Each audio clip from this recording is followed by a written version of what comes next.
I grew up in India.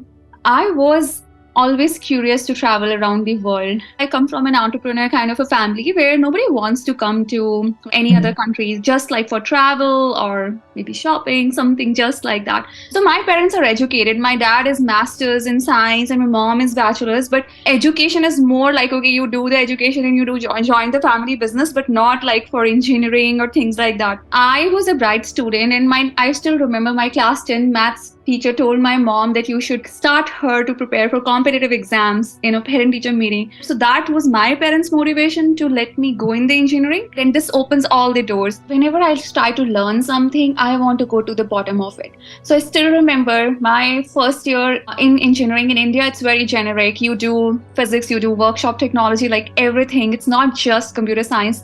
But I remember I asked my computer science teacher that I want to like just go to the roots of the computer, want to open a computer, get to know like what can I do to learn everything. I just wanted to learn that how things happen. Curiosity was something that led me to computer science. And then my parents were like, if you do this joint family business, of course I will have to be there in India. And my dreams were high. I used to literally dream about it, share with my parents as a kid. And then, of course, when I was in class 9, 10, 11, 12, then my parents were like, yeah, choose your path. It's your life and we will support you, whatever you want to do. I think it was just self-motivation and then support from my parents that, okay, choose, if you've chosen a path, then do your best. So I have this entrepreneurial background and maybe genetics. I always want to do something on my own. I was a software engineer also for a few years. So after computer science, I realized that, okay, I'm always asking why are we doing this to my managers, my group leaders, and they told me that, okay, why don't you go on a customer side of a role? And I chose strategic consulting at the time, but I wanted to build something on my own. And I think the normal guidance my mentors would give, oh, go for an MBA. That was one of the reasons I really wanted to do my master's. Was like, okay, everybody around told me you have an H1, you have a job, why do you want to go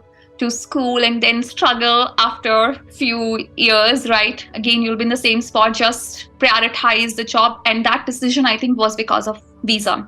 I have taken a lot of risks in my life.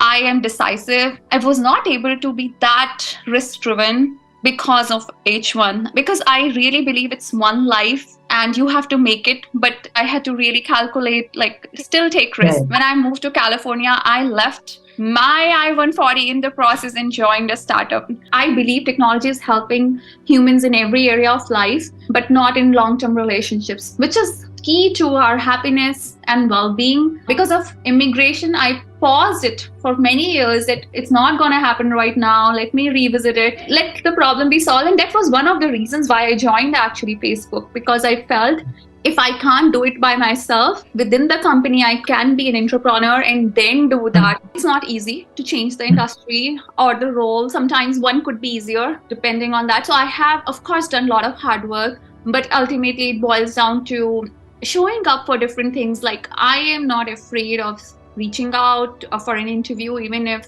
I think I'm like not 100% for that. So maybe it's 60-70% match, but I do bring some skills. If they are willing, I'll do my best and see. And sometimes after you are well prepared and you're determined and you're curious, I like to read a lot on different subjects. So I think I know some things about some subjects more than like just my own industry. So that has also helped. Meta was one of my dream jobs.